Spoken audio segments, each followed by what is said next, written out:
Hi, എല്ലാവർക്കും നമസ്കാരം. നമുക്ക് പവിത്രൻ സീസൺ 2 വിക്രത്തിൻ്റെയും വേദയുടെയും വരാൻ പോകുന്ന ദിവസത്തെ നല്ലൊരു കഥ കേൾക്കാം. എല്ലാ ദിവസവും ചാനലിലൂടെ വീഡിയോ അപ്ലോഡ് ചെയ്യുന്നതാണ്. ചാനൽ ആദ്യമായി കാണുന്നവരാണെങ്കിൽ ഒന്ന് സബ്സ്ക്രൈബ് ചെയ്യണേ. വീഡിയോ ഇഷ്ടപ്പെടുവാണെങ്കിൽ ലൈക്ക് ചെയ്യണേ, കമൻറ്റ് ചെയ്യണേ. അങ്ങനെ നമ്മുടെ വിശ്വത്തിൻ്റെ വീട്ടിലോട്ട് എസ് ഐ സാബുവും ശ്രീകാന്തും കൂടി വരികയാണ്. പിന്നെയും വിക്രത്തിനെതിരെ ഓരോ പരാതി ഉന്നയിച്ചുകൊണ്ടാണ് അവർ വരുന്നത്. അവിടെ വരുന്ന സമയത്ത് വിശ്വം ആൾക്കാർക്ക് കൊടുക്കാനുള്ള സാധനങ്ങളെല്ലാം എടുത്ത് വണ്ടിയിൽ കയറ്റുന്നതായിരുന്നു. എന്താടാ ഈ വണ്ടിക്കകത്ത് ചോദിച്ചുകൊണ്ടാണ് സാബു വരുന്നത്. സാറേ, ഇത് കുറച്ച് മസാല ഐറ്റംസും ചില കറി പൗഡറുകളൊക്കെ ആണെന്ന് പറയും. ഓ, പൊടികളാണെന്നൊക്കെ എനിക്ക് മനസ്സിലായി. ഇപ്പം പലതരം പൊടികൾ ഇറങ്ങിയിട്ടുണ്ടല്ലോ. നിൻ്റെ കൂടെ നിൽക്കുന്ന നിൻ്റെ അനിയൻ ഈ പൊടി ബിസിനസ്സിൽ മിടുക്കനാണല്ലോ എന്നൊക്കെ പറയും. ഉടനെ ശ്രീകാന്ത് അങ്ങ് ചിരിക്കുകയാണ്. അപ്പോഴത്തേക്ക് വിക്രം പറയും, സാറേ വെറുതെ ആവശ്യമില്ലാത്ത പ്രശ്നങ്ങൾ ഉണ്ടാക്കരുത്. ഞാൻ ഒരു പ്രശ്നത്തിനും പോത്തില്ലെന്ന് പറയും. നീ പ്രശ്നത്തിലൊന്നും പോത്തില്ലെന്നുള്ള കാര്യം എനിക്കറിയാം. മുമ്പ് നിൻ്റെ അച്ഛൻ്റെ ബാഗിൽ കഞ്ചാവ് വെച്ച വിരുദ്ധനല്ലേ നീ? അതുകൊണ്ട് തന്നെ നീ ജയിലിൽ നിന്ന് പുറത്തിറങ്ങിയെന്ന് അറിയുമ്പം ഞങ്ങൾക്ക് ചില ടെൻഷൻ ഉണ്ടാവത്തില്ലേ, നീ പിന്നെയും ഈ ബിസിനസ് തുടങ്ങിയോന്ന്? അതുകൊണ്ട് തന്നെ ഞങ്ങൾക്ക് ഇതൊക്കെ ഇത് പരിശോധിക്കണമെന്ന് പറയും. എന്താ സാറേ ഇതിനകത്ത് കറി പൗഡറുകൾ മാത്രമേ ഉള്ളൂ, മറ്റ് ഐറ്റംസ് ഒന്നും ഇല്ല എന്ന് പറയും. എന്ന് നീ പറയുന്നില്ലേ? നീ ഇവൻ്റെ ചേട്ടനല്ലേ? ഇവനെ അനുകൂലിച്ചില്ല നീ സംസാരിക്കും. ഞങ്ങൾക്ക് ഇങ്ങനെ ഒരു ഇൻഫർമേഷൻ കിട്ടി, അതിൻ്റെ അടിസ്ഥാനത്തിലാണ് ഞങ്ങൾ ഇവിടെ വന്നത്. പരിശോധിച്ചിട്ട് ഞങ്ങൾ പോത്തോളൂ എന്ന് പറയും. ആ സമയത്ത് ശ്രീജയും പറയും, സാർ ഇത് ഞങ്ങൾ വാടകയ്ക്ക് താമസിക്കുന്ന വീടാണ്. ഇവിടെ പോലീസുകാരൊക്കെ വന്ന് ഇതിൻ്റെ ഹൗസ് ഓണർ അറിഞ്ഞു കഴിഞ്ഞാൽ ഞങ്ങൾക്ക് പിന്നെ ഇവിടെ താമസിക്കാൻ പറ്റത്തില്ലെന്ന് പറയും. അതെ, നിങ്ങൾ ഇവനെ ഇവിടെ താമസിപ്പിച്ചേക്കൂലേ, അപ്പം ഇതൊക്കെ അനുഭവിച്ചേ പറ്റത്തുള്ളൂ എന്ന് പറയും. അങ്ങനെ അവർ അത് പരിശോധിക്കാനായിട്ട് ഡോറ് തുറക്കുന്ന സമയത്ത് സുധാകരൻ മാഷും അങ്ങോട്ട് വരുന്നുണ്ട്. സാറേ, ദൈവത്തെ ഓർത്ത് ഞങ്ങളെ ഉപദ്രവിക്കരുത്. എൻ്റെ മോൻ ചെയ്യാത്ത തെറ്റിൻ്റെ പേരിലാണ് ഇത്രയും നാളും ജയിലിൽ കിടന്നത്. അവൻ തെറ്റൊന്നും ചെയ്തിട്ടില്ലെന്ന് കോടതിക്ക് മനസ്സിലായതുകൊണ്ടാണ് അവൻ പുറത്തിറങ്ങിയത്. ഇനിയും അവനെ ഓരോ പ്രശ്നത്തിൻ്റെ പേര് ജയിലിലാക്കരുതെന്നൊക്കെ പറയും.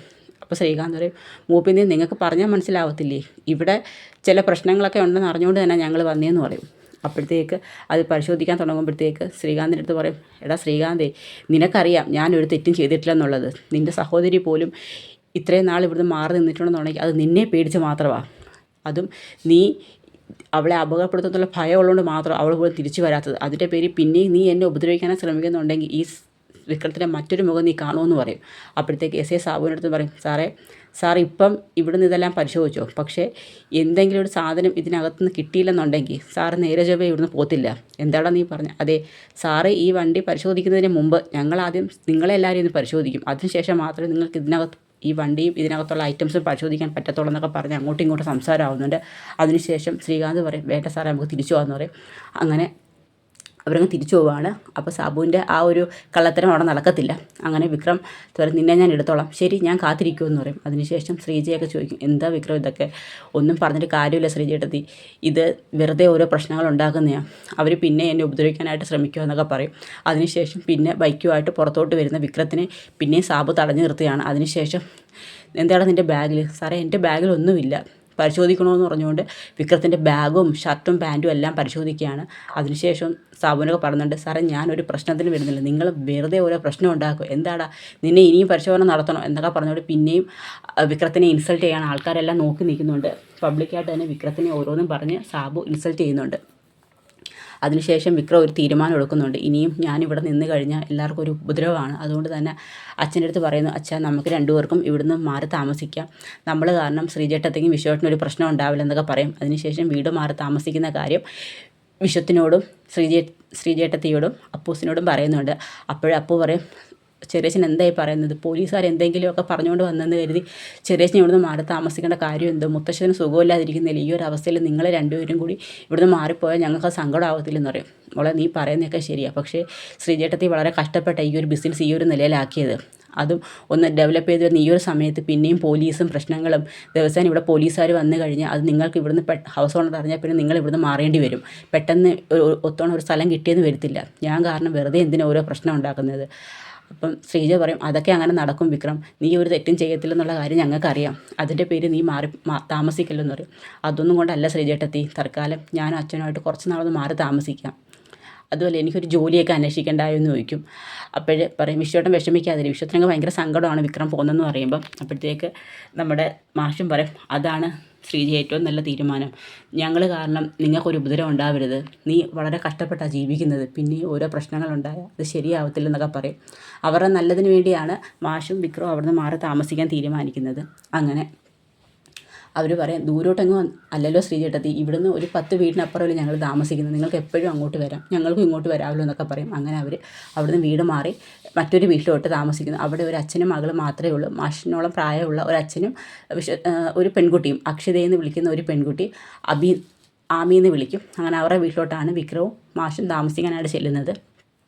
ഇതേ സമയം തന്നെ വിക്രം ജയിലിൽ നിന്ന് പുറത്തിറങ്ങിയ കാര്യമൊക്കെ വേദയെ വിളിച്ച് പറയാനായിട്ട് വേദയുടെ ഫോണിലോട്ട് ശങ്കരനാരായണൻ ഫോൺ ചെയ്യുന്നുണ്ട്. ആ സമയത്ത് ഫോൺ അറ്റൻഡ് ചെയ്യുന്നത് തരുണിൻ്റെ അമ്മ സേതുലക്ഷ്മിയാണ്. ഫോൺ എടുക്കുന്ന സമയത്ത് വിക്രം ജയിലിൽ നിന്ന് റിലീസായി, ഇനി നീ ഒളിച്ച് താമസിക്കേണ്ട കാര്യമില്ല മോളെ, നീ എത്രയും പെട്ടെന്ന് തന്നെ നാട്ടിലോട്ട് തിരിച്ചു വരണമെന്നൊക്കെ ഫോണിൽ കൂടി വേദയുടെ അച്ഛൻ പറയുന്നത് സേതുലക്ഷ്മി അമ്മ കേൾക്കുന്നുണ്ട്. നീ എന്താ മോളെ ഒന്നും മറുപടി പറയാത്തതെന്ന് പറയുമ്പം സേതുലക്ഷ്മി അമ്മ പറയും, ഞാനാണ് സംസാരിക്കുന്നത്, വേദ ഇവിടെ ഇല്ലെന്ന് പറയും. അത് ഞാൻ തരുണിൻ്റെ അമ്മയാണ്, എൻ്റെ മകൻ്റെ ഭാര്യയാണ് വേദയെന്ന് പറയും. മകൻ്റെ ഭാര്യ? അതെ. അപ്പോൾ വേദയുടെ കുഞ്ഞ് പ്രസവത്തോടുകൂടി മരിച്ചു പോയി.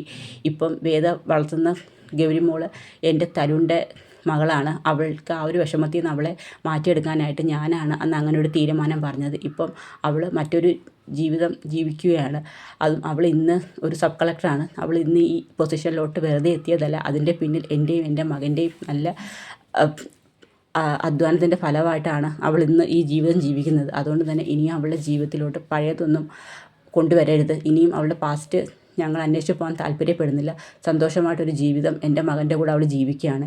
ഇനിയും പഴയ ഓരോ കാര്യങ്ങളും പറഞ്ഞ് അവളെ നിങ്ങൾ ബുദ്ധിമുട്ടിക്കരുത്. ശങ്കരനാരായണ സാറിനെ കുറിച്ചെല്ലാം വേദ എന്നോട് പറഞ്ഞിട്ടുണ്ട്. നിങ്ങളുടെ മകളുടെ നല്ലൊരു ജീവിതമാണ് നിങ്ങൾ ആഗ്രഹിക്കുന്നതെന്നുണ്ടെങ്കിൽ അവളെ ഈ ജീവിതം ജീവിക്കാൻ നിങ്ങൾ അനുവദിക്കണം. ദൈവത്തെ ഓർത്ത് ഇനി നിങ്ങൾ ഈ ഫോണിലോട്ട് കോൾ ചെയ്യരുതെന്നും കൂടി പറയുന്നുണ്ട്. അങ്ങനെ കോൾ സേതുലക്ഷ്മി അമ്മ കട്ടാക്കുകയാണ്. അവരുടെ മകൻ്റെ ഭാവിയാണ് അവർ കണ്ണ കൊടുക്കുന്നത്. പക്ഷേ വേദയുടെ മനസ്സിൽ ഇന്നും വിക്രമാണെന്നുള്ള കാര്യം അവർക്ക് അറിയത്തില്ലായിരുന്നു. പക്ഷേ എല്ലാവരുടെ അടുത്തും അവർ പറഞ്ഞിരിക്കുന്നത് എൻ്റെ മകൻ്റെ ഭാര്യയാണ് വേദയെന്നും, തരുണും അതുപോലെ തന്നെ വേദയോട് മറ്റുള്ളവരോട് പറഞ്ഞിരിക്കുന്നത് എൻ്റെ വൈഫാണ് വേദ എന്നുള്ള കാര്യമാണ്. പക്ഷേ വേദ ഇതൊന്നും അറിയുന്നിരുന്നില്ല. അതിനുശേഷം വേദ ജയിലിലോട്ട് വിക്രത്തിനെ കാണാനായിട്ട് വരുന്നുണ്ട്. അപ്പോൾ ഇതിന് മുമ്പ് തന്നെ ഹോസ്പിറ്റലിൽ വെച്ചിട്ടും കുഞ്ഞു ഒരുപാട് കാണാൻ ആഗ്രഹിച്ചത് തരുണിനെയാണ്. അന്ന് ദേവരാജൻ അയച്ച ഗുണ്ടകൾ തരുണിൻ്റെ വണ്ടി ആക്സിഡൻറ്റിൽ പെടുത്താൻ ശ്രമിക്കുകയും അങ്ങനെ മോള് ഹെഡ് ഇഞ്ചുറിയായി ഹോസ്പിറ്റലിലൊക്കെ അഡ്മിറ്റായി. ആ സമയത്ത് മോള് അമ്മയല്ല കൂടുതൽ കാണാൻ ആഗ്രഹിച്ചത് അച്ഛനെയാണ്. ഈ ഒരു വിഷമമൊക്കെ വേദയുടെ മനസ്സിലുണ്ട്. കാരണം തരുണല്ല സ്വന്തം അച്ഛനെന്നുള്ള കാര്യം വേദയ്ക്ക് അറിയാം. പക്ഷേ മോള് അച്ഛനെന്ന് ആത്മാർത്ഥമായിട്ട് കാണുന്നതും അച്ഛനാക്കി തന്നെ കാണുന്നതും തരുണിനെയാണ്. വിക്രം അച്ഛനാണെന്നുള്ള കാര്യം ഇതുവരെ മോൾക്ക് അറിയത്തുപോലുമില്ല. വിക്രത്തിനും അറിയില്ല തനിക്ക് ഇങ്ങനെ ഒരു മകൾ ജനിച്ചിട്ടുണ്ടെന്നുള്ളത്. അതുകൊണ്ട് തന്നെ ഈ ഒരു സങ്കടങ്ങളും വിഷമങ്ങളും എല്ലാം വേദയുടെ കൂട്ടുകാരിയായ ശ്വേതയോട് പറയുന്നുണ്ട്. ഡൽഹിയിൽ വെച്ച് വേദയ്ക്കെല്ലാം സഹായം ചെയ്തു കൊടുത്ത വേദയുടെ കൂട്ടുകാരിയാണ് ശ്വേത. അങ്ങനെ ശ്വേത തരുണിൻ്റെ വീട്ടിലോട്ട് വരികയും അവിടെ വെച്ച് എല്ലാ കാര്യങ്ങളും വേദ ശ്വേതയോട് പറയുന്നുണ്ട്. മോളിപ്പോഴും അച്ഛനെ കാണുന്നത് തരുണിനെയാണ്. വിക്രത്തിനെക്കുറിച്ച് ഒന്നും ഞാൻ മോളോട് പറഞ്ഞിട്ടില്ല. പക്ഷേ ഇങ്ങനെ പോയാൽ ശരിയാവത്തില്ല ശ്വേത. അവൾ ഒരിക്കലും വിക്രത്തിനെ അച്ഛനായിട്ട് അംഗീകരിക്കത്തില്ല. തരുണിൽ നിന്ന് അവളെ വേർപെടുത്തി എടുക്കുകയെന്ന് പറയുന്നത് വലിയ പ്രയാസകരമായ കാര്യമാണെന്നൊക്കെ പറയും. ഈ സമയത്ത് ശ്വേത പറയും, നീ കാണിച്ചതൊരു വലിയ അബദ്ധമാണ് വേദ. അന്ന് സത്യങ്ങളെല്ലാം തരുണിനോട് തുറന്ന് പറയേണ്ടതായിരുന്നു. പക്ഷേ നിൻ്റെ അന്നത്തെ സാഹചര്യം എനിക്ക് മനസ്സിലാവും. നിൻ്റെ സ്ത്രീയായിട്ട് നിന്ന് രക്ഷപ്പെടാൻ വേണ്ടിയാണ് നീ ഇങ്ങനൊരു വലിയ കള്ളം പറഞ്ഞത്. പക്ഷേ അന്ന് അവരെല്ലാവരും അതിന് കൂട്ടുനിന്നു. പക്ഷേ വലുതാവും തോറും മോളുടെ മനസ്സിൽ തരുൺ തന്നെയാണ് അച്ഛൻ. ഒരിക്കലും അവൾ വിക്രത്തെ അച്ഛനായിട്ട് കാണത്തില്ല. അവളുടെ കുഞ്ഞു മനസ്സിൽ പച്ചകുത്തി പതിഞ്ഞണക്കുള്ള മുഖമാണ് തരുണിൻ്റെത്. ഇനി അത് മാറ്റിയെടുക്കുക എന്നുള്ളത് വളരെ ബുദ്ധിമുട്ടാണെന്നൊക്കെ പറയും. ഞാൻ എന്ത് ചെയ്യും ശ്വേത എന്ന് പറയും. നീ എന്തായാലും മോളെ കാര്യങ്ങൾ പറഞ്ഞ് പതുക്കെ മനസ്സിലാക്കി എടുക്കണം. ഇതിലും വലിയൊരു പ്രശ്നമാണ് തരുൺ ഇപ്പോഴും കുഞ്ഞ് രാധികയുടേതാണെന്നാണ് വിശ്വസിച്ചുകൊണ്ടിരിക്കുന്നത്. തരുണിനെ എങ്ങനെ ഈ കാര്യം എങ്ങനെ തരുണിനെ അറിയിക്കും, എങ്ങനെ തരുൺ ഈ പ്രതിസന്ധി കടന്നു കയറുമെന്നൊക്കെ വേദ പറയുന്നുണ്ട്. എന്തായാലും ഇതെല്ലാം അറിഞ്ഞില്ലേ പറ്റത്തുള്ളൂ. എത്ര നാൾ നിനക്കിതിങ്ങനെ മൂടി വെക്കാൻ പറ്റും? നീ ഓവർ പ്രഷർ അനുഭവിക്കുകയും ചെയ്യുന്നുണ്ടെന്ന് പറയും. എന്തായാലും സത്യങ്ങളെല്ലാം പറയണം. എന്തായാലും നാളെ ഞാൻ വിക്രത്തെ ജയിലിൽ പോയി കാണാൻ തീരുമാനിച്ചിട്ടുണ്ടെന്ന് പറയും. എവിടെ പോകുന്ന കാര്യം തീരുമാനിച്ചിട്ടുണ്ടെന്ന് മോള് പറയുന്നത് എന്ന് പറഞ്ഞുകൊണ്ടാണ് സേതുലക്ഷ്മി അമ്മ അങ്ങോട്ട് വരുന്നത്. അപ്പോഴത്തേക്ക് ശ്വേത പറയും, അത് അവളൊരു ഒഫീഷ്യൽ മീറ്റിംഗ് ഉണ്ട് നാളെ, അതിനായിട്ട് തിരുവനന്തപുരത്ത് പോകണമെന്ന് പറഞ്ഞാന്ന് പറയും. ഒഫീഷ്യൽ മീറ്റിങ്ങോ? തരുണിനോട് പറഞ്ഞോ മോളെ? അപ്പോഴത്തേക്ക് വേദ അമ്മയോട് പറയും, എന്തിനാ ശ്വേത അമ്മയോട് കള്ളം പറയുന്നത്? ഒഫീഷ്യൽ മീറ്റിംഗ് ഒന്നും അല്ലമ്മേ, ഒരു പേഴ്സണൽ കാര്യത്തിനായിട്ടാണ് പോകുന്നതെന്ന് പറയും. പേഴ്സണലോ? അതെ, ഞാൻ തിരുവനന്തപുരത്തേക്ക് പോകാൻ തീരുമാനിച്ചു. തിരുവനന്തപുരത്തേക്കോ? അതെ, തരുണിനോട് പറഞ്ഞു. ഇല്ല, തൽക്കാലം ഞാൻ തരുണിനോടൊന്നും പറയുന്നില്ല. എനിക്ക് എന്തായാലും ഒന്ന് പോകണം. ഞാൻ വിക്രത്തെ ഒന്ന് കാണാൻ തീരുമാനിച്ചിട്ടുണ്ടെന്ന് പറയും. ശരി മോളെ, നിൻ്റെ തീരുമാനം അതാണെങ്കിൽ അത് തന്നെ നടക്കട്ടെ എന്ന് പറഞ്ഞ് അങ്ങ് പോകുന്നുണ്ട്. ആ സമയത്ത് ശ്വേതയൊന്ന് നോക്കുന്നുണ്ട് സേതുലക്ഷ്മി അമ്മ. അപ്പോൾ നമ്മുടെ ശ്വേത പറയുന്നുണ്ട്, എനിക്ക് ഒട്ടും മനസ്സിലാവാത്തത് ഇവരെയാണ്. കാരണം നിൻ്റെ അടുത്ത് ഒരു രീതി സംസാരിക്കും, പിന്നെ വിക്രത്തിനോട് സംസാരിക്കാൻ പറയും. എനിക്ക് ഒട്ടും മനസ്സിലാവുന്നില്ലെന്ന് പറയും തരുണിൻ്റെ അമ്മ ഞാൻ തന്നെയാണ് ശ്വേത, അതിലൊരു സംശയം എനിക്കില്ലെന്ന് പറയും. അമ്മ നമുക്ക് വേണ്ടി തന്നെയാണ് സംസാരിക്കുന്നത്, ഗൗരിമോളുടെ മനസ്സ് വേദനിക്കാതിരിക്കാൻ വേണ്ടിയാണ് അമ്മ ഇങ്ങനെയൊക്കെ സംസാരിക്കുന്നതെന്ന് പറയും. ശരി, എന്തായാലും നീ നാളെ പോയി വിക്രത്തിനെ കാണാൻ പറയും. അങ്ങനെ വിക്രത്തിനെ കാണാനായിട്ട് ജയിലിലോട്ട് വേദ വരുന്നുണ്ട്. പക്ഷേ ആ സമയത്ത് വിക്രം ജയിലിൽ നിന്ന് റിലീസായെന്നുള്ള കാര്യമാണ് വേദയ്ക്ക് അറിയാൻ പറ്റുന്നത്. അങ്ങനെ അവിടുത്തെ പോലീസ് പുതിയ ആളാണ്. അപ്പം ആൻഡ്രൂസ് എന്ന് പറയുന്ന ജയിൽ സൂപ്രണ്ട് മാറി അവിടുന്ന് പുതിയൊരാളാണ്. അപ്പോൾ ചോദിക്കും, വിക്രത്തിനെ കാണാനാണ് വന്നത്. വിക്രം സുധാകരൻ എന്ന് പറയും. അയാൾ റിലീസായി പോയി മാഡം, അയാളുടെ ഡീറ്റെയിൽസൊക്കെ വേണമെങ്കിൽ തരാം. അതൊന്നും വേണ്ടെന്ന് പറഞ്ഞ് വേദ അങ്ങ് പോകുന്നുണ്ട്. അതിനുശേഷം വേദ ശങ്കരനാരായണനെ വിളിക്കുകയാണ്. അപ്പോൾ അച്ഛൻ്റെ അടുത്ത് വേദയുടെ കോൾ വരുന്ന കണ്ടുകൊണ്ട് ശങ്കരനാരായണൻ എടുക്കുന്നുണ്ട്. ചോദിക്കും, അച്ഛാ വിക്രം ജയിലിൽ നിന്ന് റിലീസായ കാര്യം അച്ഛൻ അറിയത്തില്ലായിരുന്നു എന്ന് ചോദിക്കും. അറിയാമായിരുന്നു. നിൻ്റെ ജോലിയൊക്കെ എങ്ങനെ നടക്കുന്നു, സുഖമായിട്ട് പോകുന്നു? അച്ഛൻ ഞാൻ ചോദിച്ചതിന് മറുപടി പറ. ഞാനാണല്ലോ കോടതിയിൽ നിന്ന് അവനെ പുറത്തിറക്കിയത്, പിന്നെ അച്ഛൻ എന്താ ഈ കാര്യം എന്നെ വിളിച്ച് പറയാഞ്ഞത്? ഞാൻ വിക്രത്തെ കാണാൻ ജയിലിൽ വന്നതാന്ന് പറയും. അത് അവൻ ജയിലിൽ നിന്ന് പുറത്തിറങ്ങിയില്ലേ, ഇനി അവൻ്റെ കാര്യം അവൻ നോക്കിക്കോളും, മറ്റു പ്രശ്നങ്ങളൊന്നും ചെന്ന് പെടാതിരുന്നാൽ മതി, നീയും നിൻ്റെ ജീവിതം സന്തോഷമായിട്ട് ജീവിക്കാൻ പറയും. എന്തുകൊണ്ട് ഫോണാ കട്ട് ചെയ്യുന്നുണ്ട്, എനിക്ക് അല്പം തിരക്കുണ്ട് വേദ എന്ന് പറയും. അച്ഛാ എനിക്കൊരു കാര്യം സംസാരിക്കാനുണ്ടെന്ന് പറയുമ്പോഴത്തെ കോള് കട്ട് ചെയ്യുകയാണ്. അദ്ദേഹവും വേദ സന്തോഷമായിട്ട് മറ്റൊരു നാട്ടിൽ ജീവിക്കുന്നുണ്ടെന്ന് അറിയാൻ തന്നെയാണ് അദ്ദേഹത്തിന് സന്തോഷം. അതുകൊണ്ട് തന്നെ സേതുലക്ഷ്മി പറഞ്ഞ കാര്യങ്ങൾ അദ്ദേഹം ആലോചിക്കുന്നുണ്ട്. എൻ്റെ മകൻ്റെ കൂടെ അവൾ സന്തോഷമായിട്ടൊരു ജീവിതം ജീവിക്കുകയാണ്, ഇനിയും പഴയ കാര്യങ്ങളൊന്നും ആലോചിച്ച് അവളെ വിഷമിപ്പിക്കില്ലെന്നുള്ള കാര്യം പറഞ്ഞ കാര്യം ശങ്കരനാരായണൻ ഇങ്ങനെ ആലോചിക്കുകയാണ്. അപ്പോൾ വേദയ്ക്കൊന്നും മനസ്സിലാവത്തില്ല, എന്താണ് അച്ഛൻ ഇങ്ങനെ സംസാരിക്കുന്നത്? ഞാനന്ന് മസൂറിയിൽ വന്നപ്പോൾ എല്ലാ കാര്യങ്ങളും അച്ഛനോട് സംസാരിച്ചാണല്ലോ, പക്ഷേ അച്ഛൻ ഇപ്പോൾ ഇങ്ങനെ എന്താ സംസാരിക്കുന്നതൊക്കെയുള്ള വിഷമത്തിലായിരുന്നു വേദ.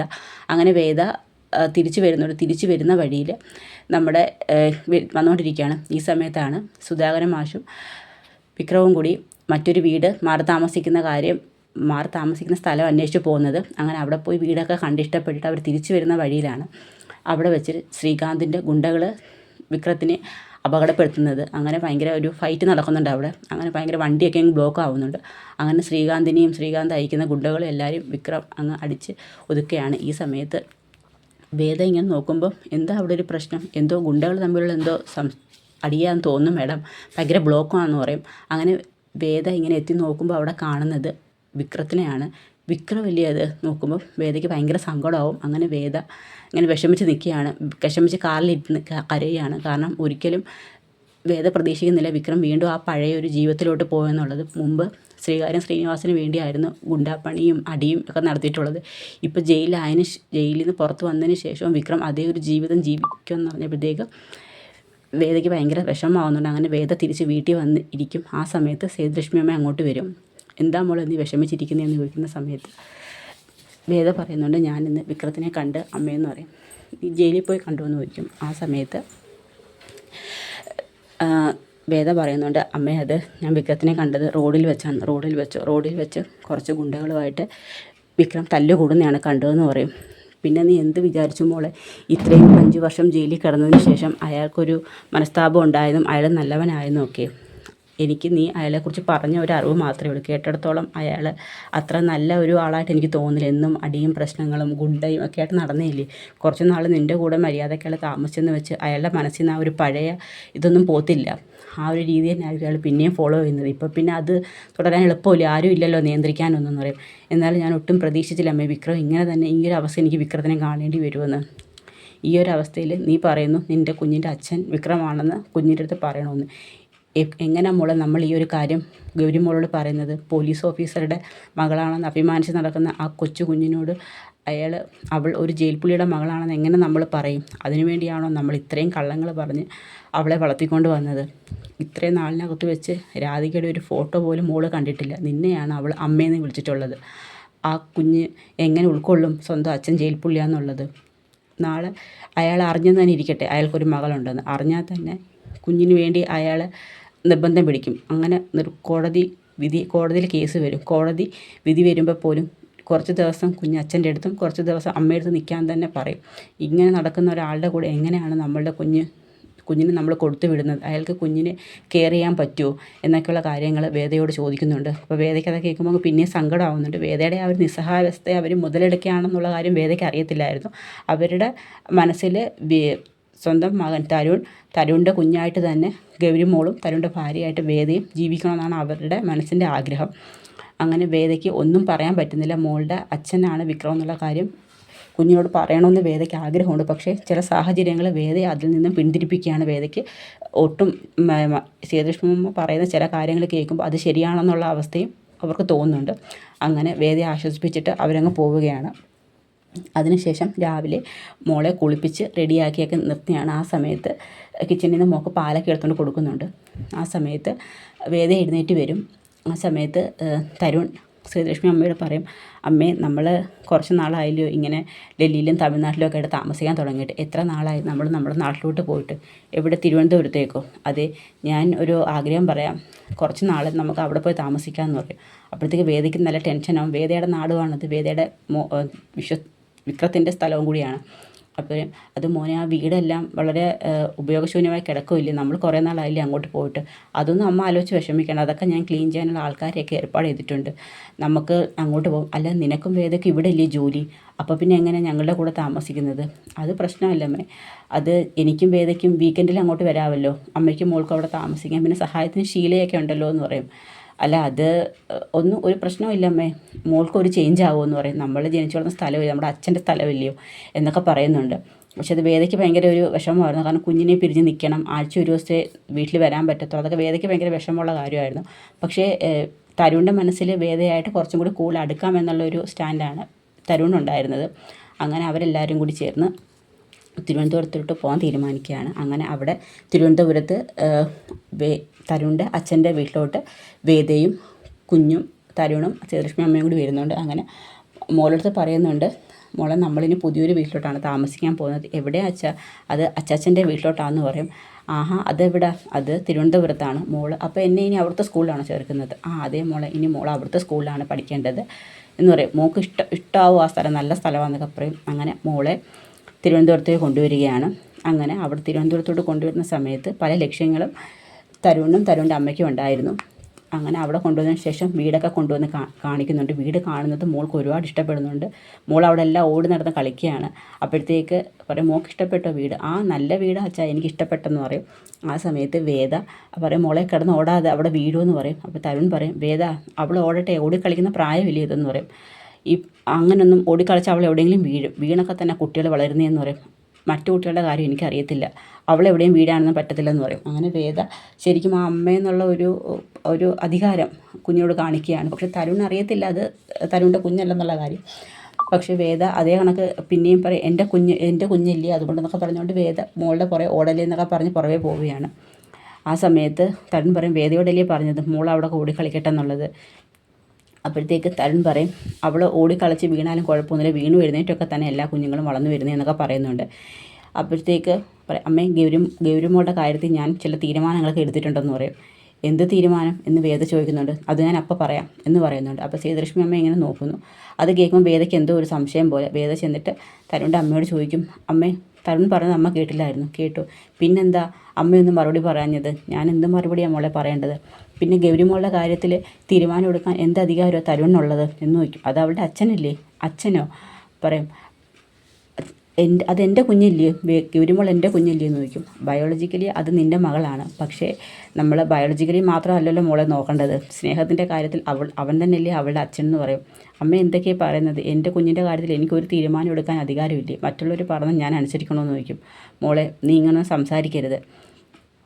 അന്ന് ഹോസ്പിറ്റലിൽ വെച്ച് നിൻ്റെ കുഞ്ഞിൻ്റെ രക്ഷയെ കരുതിയാണ് അന്ന് കുഞ്ഞ് തരുണ്ടതാണെന്ന് പറയാൻ നീ എന്നെ നിർബന്ധിച്ചത്. അന്ന് നീ നിൻ്റെ കുഞ്ഞിൻ്റെ രക്ഷയാണ് നീ നോക്കിയത്. പക്ഷേ ഇപ്പോൾ അവൻ നോക്കുന്നത് ഗൗരിമോളുടെ സുരക്ഷയാണ്. കാരണം ദേവരാജൻ അയച്ച ഗുണ്ടകൾ അവനെ ഫോളോ ചെയ്യുന്നുണ്ട്. അവർ കുഞ്ഞിനെ എന്തെങ്കിലും അപകടപ്പെടുത്തുമോ എന്നുള്ളൊരു ചിന്ത അവൻ്റെ മനസ്സിലുണ്ട്. അതുകൊണ്ടാണ് അവൻ അവിടെ തമിഴ്നാട്ടിൽ നിന്ന് തിരുവനന്തപുരത്തോട്ട് പോകാൻ തീരുമാനിച്ചത്.